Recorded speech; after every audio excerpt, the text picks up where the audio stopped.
Hello everyone and welcome to Toon Runes, the show that covers cartoons both old and new to give you guys the answers to questions you've always asked. And today we have another Steven Universe theory, this one with the diamonds as the focus. But before we get into that, I wanted to remind everyone to subscribe and hit that bell icon so that you don't miss any content from me. Today's featured fan art is by Makonina on Twitter. If you have fan art you'd like me to feature on the channel, you can send it to me on any of the linked social media sites below or in the community Discord. I also wanted to give a quick spoiler warning to those of you who haven't yet seen Legs from Here to Homeworld. If you haven't yet seen this episode and don't want to be spoiled, now is your opportunity to click off the video. Now with all of that out of the way, it's time to get on to the rest of the video. After the most recent episodes, a vast majority of the theories we as a fandom have dwindled. Who shattered Pink Diamond? Solved.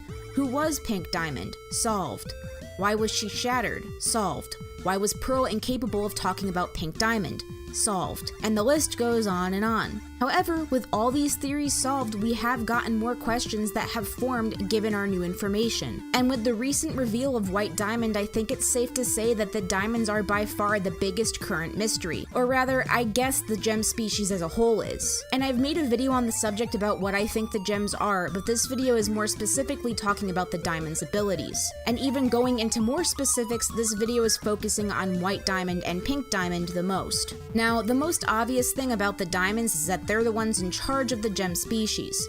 Peridot has referred to them as the gem matriarchs, and we've seen them in a very obvious position of power. They're also very large and powerful, towering over regular-sized gems by a landslide and poofing gems with just one simple attack. While this is an impressive feat, I feel like we've all been overlooking a very important detail, and it's kind of funny considering this very detail was a subject of discussion for such a long time. I'm of course talking about the varying heights between the diamonds. While blue and yellow seem to be relatively the same height with one another, white is much larger than the other three diamonds, whereas pink is so much smaller than the three. And this was super interesting to me. Talking further about the heights, Pink Diamond is the shortest but also seemingly is the lowest ranking of the four. White Diamond is the tallest and biggest, seemingly being the highest ranking of the four. And blue and yellow being the same height seem to rank about the same. It's easy to see what their rankings are based upon their murals and the way in which they interact with each other. In Pink Diamond's mural, it's shown that she has 2 planets under her control. We know this because we know she was in control of Earth and Earth's moon, so this lines up. Yellow Diamond has 23 planets, including moons if you look at her mural on the moon base. Blue Diamond has 8 planets under her control, and White Diamond has around 35 planets, including moons within her possession. We also know that she is in control of Homeworld,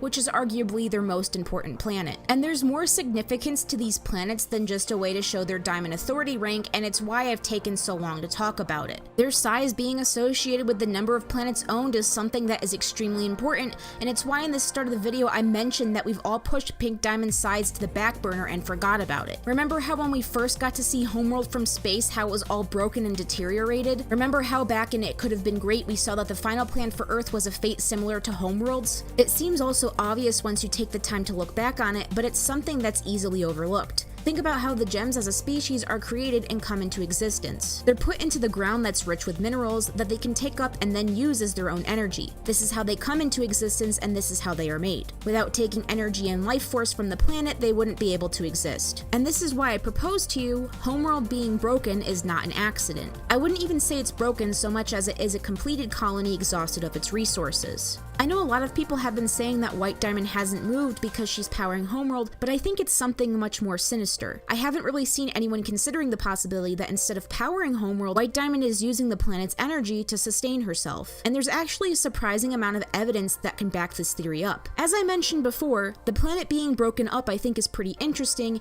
and is in some form a form of evidence. However, the biggest evidence rests in their heights. Now, when Pink Diamond was first introduced, a lot of us were saying that she was defective because of her small size. While this is still something debated within the theory community and fandom, I no longer believe that she's defective. Sure, she's smaller and treated as if she has less authority, but that doesn't mean that something is wrong with her. This could just be how diamonds start out. And what I mean to say is if blue and yellow being smaller than White Diamond is normal, then pink being smaller than them all is also normal. I know it's been stated that gems can't grow, but this isn't really true. And I say it isn't true because we can look at the gem experiments and the cluster to disprove this. Both in the case of the cluster and the gem experiments, we see them needing to be incubated before they can come out of the ground. Hell, even when we found out about the cluster, the plot at that point was literally them trying to get to the cluster on time before it finished incubating. It's also important to note that in both these cases, gems that had already previously been made were involved, just in a shattered state. This shows that gems don't physically get bigger while they age, they can continue to grow if they continue to incubate. This stands to reason that it's possible for an unshattered gem to continue to grow if they started to incubate again,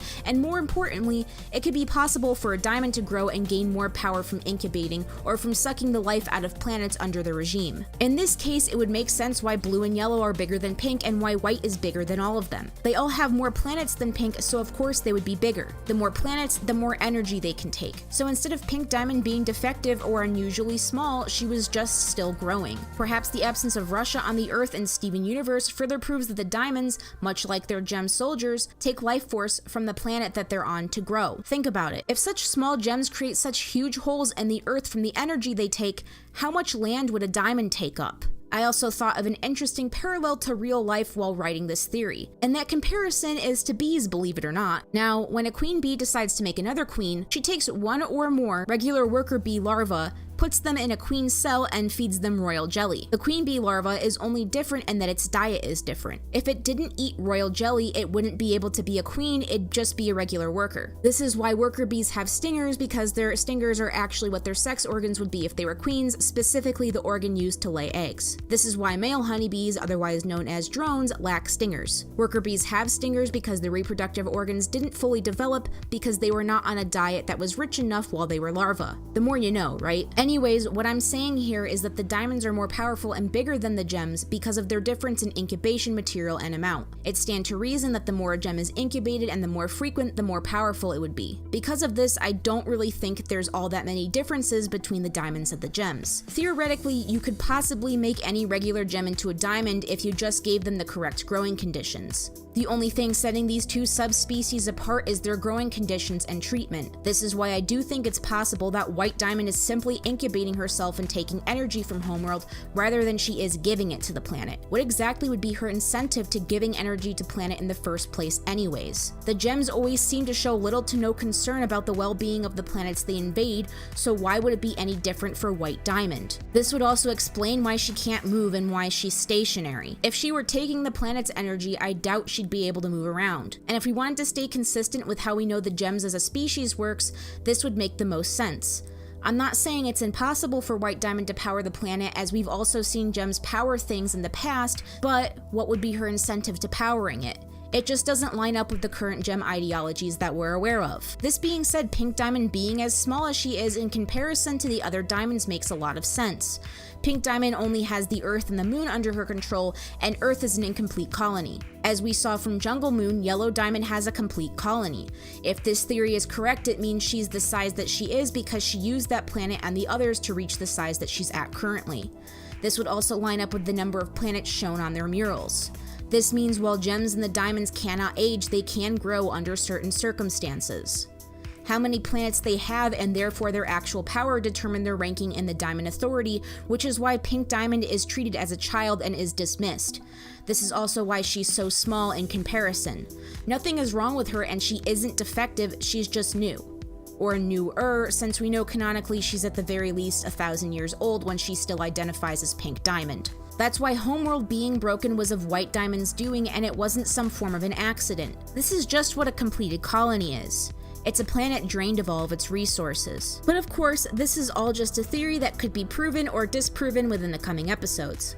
But I do want to know what you guys think. Do you think White Diamond is powering Homeworld, or do you think she's taking power from it? Can diamonds continue to grow, or are they at a set size like the gems are? Let me know in the comments below what your thoughts are. Remember, I also have polls over on my community tab that you can vote in, so you can see the general consensus. And before we end today, I wanted to give a special thank you to Vlad Kirpichenko, who is a pro-level patron on my Patreon. If you'd like to support my channel and see the scripts on these videos a day early, consider supporting me. And with all that said and done, I will see you all in the next video. Have an amazing day, guys.